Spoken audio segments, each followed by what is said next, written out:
Alhamdulillahirabbil alamin, nasta'in, tuan-tuan dan puan-puan yang dirahmati Allah sekalian. Assalamualaikum warahmatullahi wabarakatuh.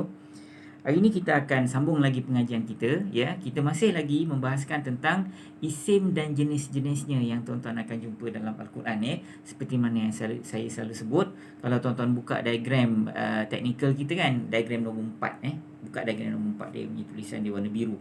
Inilah pelajaran terakhir kita sebelum kita masuk peringkat yang ketiga, tuan-tuan, Baik, sebelum ni saya ulang semula, tuan-tuan. Saya ulang, tuan-tuan tuan-tuan dengar semula biar banyak kali kita sebut dan benda tu nanti akan melekat, insya-Allah. Baik, biasanya tuan-tuan akan jumpa bab pangkat dan baris, pangkat dan baris. Kalau pangkat dia marfu', tanda dia marfu', tanda dia sedang berpangkat marfu' ialah ujung dia berbaris dhammah, baris depan. Betul kan? Kemudian kalau dia kalimat isim biasa itu sedang berpangkat mansub, tuan-tuan akan nampak tanda dia berbaris fathah atas.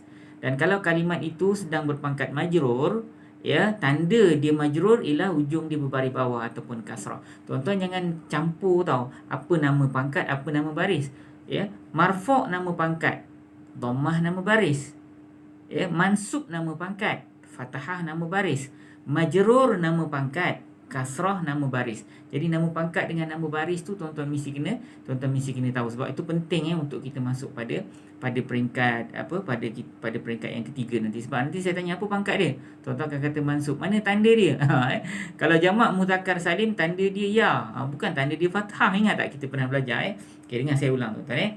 So yang saya sebut tadi mula-mula itu ialah yang biasa tuan-tuan jumpa, marfu' dengan dhammah, mansub dengan fathah, majrur dengan kasrah, kan. Tapi ada 5 jenis kalimat nanti tuan-tuan akan jumpa dalam Al-Quran yang mana dia tidak ikut kaedah seperti mana yang tuan-tuan tahu. Ya, apa dia? Yang pertama, kalau kalimat tu dia isim biasa tu, kalimat isim biasa tu dia jamak mudzakkar salim. Dia ada kaedah dia sendiri. Begitu juga yang kedua, kalau dia jamak muannas salim, dia ada kaedah dia yang tersendiri. Yang ketiga, kalau dia musanna. Musanna maknanya kalimat tu dual ataupun double. Saya nampak 2 masjid, saya nampak 2 batu. Kalau 2 masjid macam mana? Isnain masjid ke? Isnain kan maknanya 2 kan? Kalau macam orang Melayu, saya nampak 2 masjid, sebut 2 dulu kemudian sebut masjid kan? Saya nampak isnain masjid. Orang Arab tak cakap macam tu tau. Kalimat masjid tu diubah suai. Jadi kalau masjid, saya nampak masjidaini. Saya nampak kitabaini. Asal perkataan masjid juga ditukar jadi masjidaini. Kalau saya nampak 2 kitab, jadi daripada perkataan kitab tu dia alter jadi kitabaini. Dia tak payah kata isnain masjid ustaz, isnain kitab, tak ada. Dia tak cakap macam tu. So hari ni kita nak sambung jenis yang ketiga. Dia ada 4 tau. Yang pertama, kalau kalimat tu jamak mudzakkar salim, dia ada kaedah dia tersendiri. Saya dah jelaskan pada tuan-tuan. Kalau lupa, tuan-tuan boleh tengok video kita 2 kali sebelum ni. Kemudian yang kedua, pada pertemuan kita yang lepas saya dah jelaskan tentang jamak muannas salim. Ingat tak? So jamak muannas salim pun ada kaedah dia yang tersendiri. Macam ni kalau di marfu', macam ni kalau di mansub, macam ni kalau di majrur. Dan hari ni saya nak jelaskan jenis yang ketiga, musanna, tuan-tuan. Macam mana kalau kalimat musanna itu berada dalam keadaan marfu'? Apa yang Allah Ta'ala nak letak? Tuan-tuan faham kan musanna tu 2, Kalau kalimat tu dual atau double, tuan-tuan boleh tengok dalam kita punya diagram yang keempat tu. So kalau kalimat itu double, saya nampak 2 masjid. So kalimat 2 masjid tu, apa penambahan di hujung ni? Tadi saya sebut masjidaini kan? Dia ada 2 sebenarnya, tuan-tuan. Satu masjidaini, satu lagi masjidani. Sama ada dia pakai alif ataupun pakai ya. Nun ujung tu tak payah sebut lah. Nun tu memang dia baris bawah. Ni ujung dia. Masjidani, masjidaini. Kitabani, kitabaini. Muslimatani, muslimataini. Dia sama ada dia pakai ya ataupun pakai alif di hujung. Waktu bila nak pakai alif, waktu bila nak pakai ya, nanti sekejap lagi saya jelaskan. Tapi mudah saja secara verbal saya sebut. Allah akan pakai ani masa dia marfu'. Biasanya marfu' kan pakai baris depan kan. Tapi kalau kalimat itu musanna, dia tak pakai marfu', dia pakai masjidani pakai alif. Nun tak payah sebut tau. Masjidani, ani pakai alif, ani, alif, nun. Nun tu baris bawah lah, pakai alif lah kita sebut. Nun tu tak payah sebut.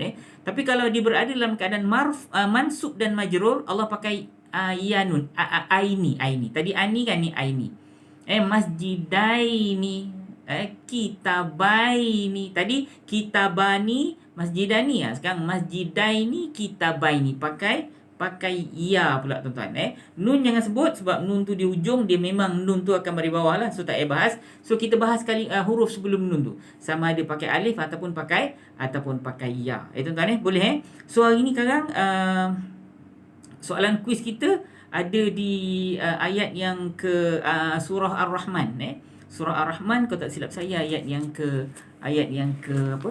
Ayat yang ke-17 Rabbul Masyriqaini wa Rabbul Maghribain. So tuan-tuan boleh ready dekat situ Tapi sebelum tu saya akan ambil dua contoh lain antaranya dalam surah Al-Baqarah, begitu juga dalam surah Al-Maidah. Ada dua contoh sebab dalam Quran memang tak banyak kalimat musanna ni tuan-tuan Jadi sebab tu kalimat musanna ni saya tak jelaskan masa awal-awal dulu. Dulu daripada mula tuan-tuan tahu ada kalimat jamak mufrad, jamak dengan mufrad kan. Musanna ni jarang-jarang kita sentuh ataupun kita tak sentuh sebab dia jarang-jarang jumpa dekat dalam Al-Quran So hari ni saya jelaskan, insya-Allah tuan-tuan, mudah-mudahan Allah memudahkan kita tuan-tuan So tuan-tuan ready, saya akan tunjukkan diagram yang keempat tu dulu, kemudian kita akan masuk ayat Quran dan kuis kita nanti ada dekat surah Ar-Rahman. So tuan-tuan standby dengan surah Ar-Rahman saja. So contoh yang dua tu nanti tuan-tuan tengok melalui telefon je lah Okey, baik, tunggu sebentar.